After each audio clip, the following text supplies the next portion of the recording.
para tratar tres temas que espero que pueda relacionar entre sí. Uno tiene que ver, bueno, con el propósito y el tema general de este acto académico. El segundo, con las condiciones en términos de avances, problemas que han generado estos avances, retos que están a la vista en el sistema de educación superior del país. Y por último, alguna reflexión, bueno, para terminar, una reflexión sobre la importancia de recuperar la dimensión local, dimensiones más acotadas que la nacional en la intelección de posibles salidas para el desarrollo del sector o del sistema de educación superior.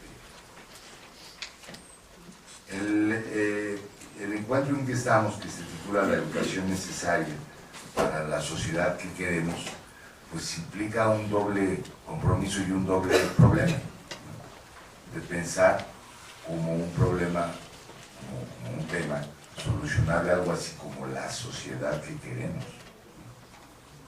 la que no sabría si hay condiciones posibles de acuerdo, es decir, algo así como un país hacia el que todos los mexicanos tengamos un consenso razonable que debería irse abriendo paso.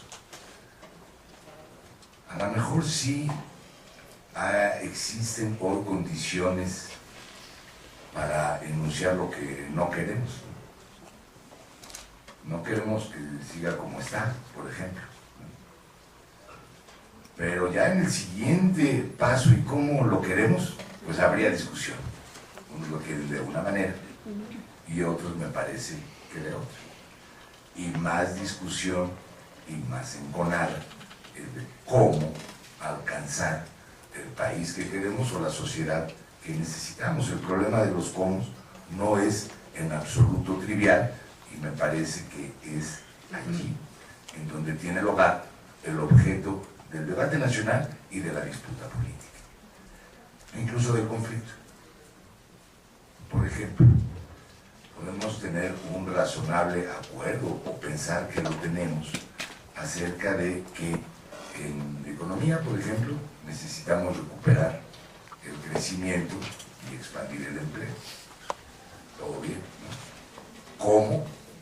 Pues ahí empieza el problema, ¿no? Si con un Estado que participa en la economía y que tiene la capacidad de generar el mismo empleos, o con un Estado que estimula la participación privada local a través, por ejemplo, de estímulos fiscales y que espera que estos estímulos fiscales generen crecimiento y empleo, lo que no ha ocurrido, ¿no? Pues son dos alternativas. O una tercera, pues que llegue la inversión extranjera y que nos hable del asunto, o que suba el precio del petróleo.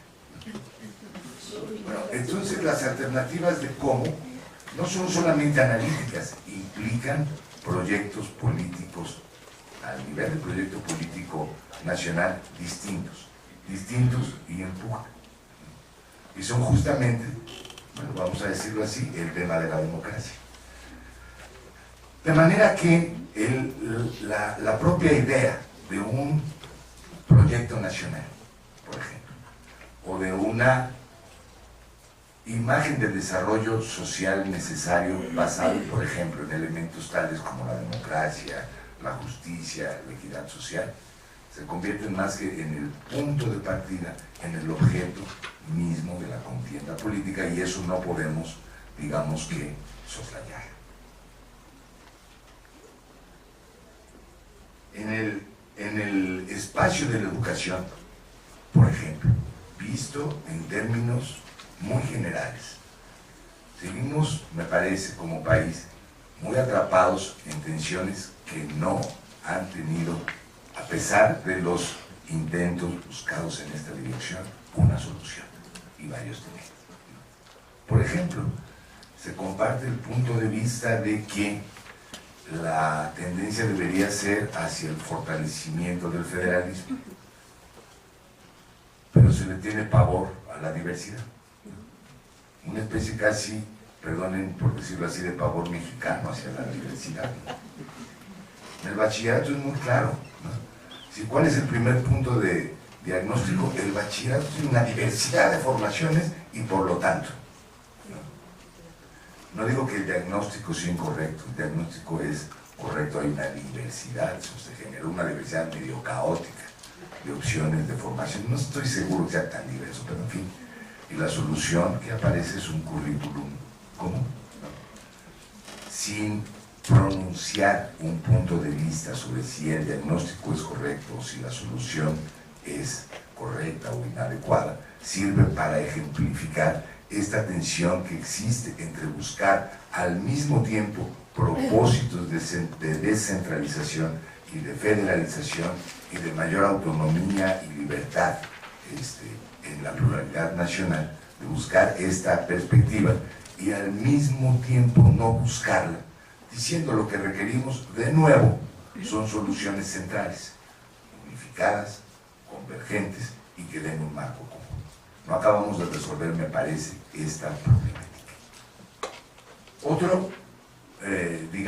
Otra serie de ejemplos de estas tensiones pueden localizarse, por ejemplo, entre el papel del Estado, que seguimos viendo como la solución necesaria, indispensable, etcétera, para que garantice el derecho a la educación, y las resistencias que siguen existiendo para abrir paso, por ejemplo, a la participación social en la educación. Esto es muy claro. En materia de derecho educativo probablemente se ha avanzado en los últimos años, en la norma. Y sin embargo, las soluciones implementadas, digamos, dejan ver zonas de déficit que son insoslayables. Los consejos de participación social, por ejemplo, en que a lo mejor en algunas localidades, en algunas escuelas están operando de la manera que se espera, pero en su articulación nacional no tienen condiciones de operación y no han avanzado en ningún sentido. ¿Acaso en el que se haya visto siempre y reiteradamente como necesario que exista este Consejo Nacional de Participación, pero ya se sabe que va a estar copado por la organización gremial, porque eso es lo que ocurre, o por la SEP, o por las dos cosas, o por una sola cosa que es lo mismo, ¿no? Es decir, SEP-CENTE no es amarillismo, es hoy la realidad, ¿no? Bueno, dejando esta retahíla de quejas, ¿no? Me parece que varias de estas tensiones y problemáticas encuentran reflejo en la educación superior.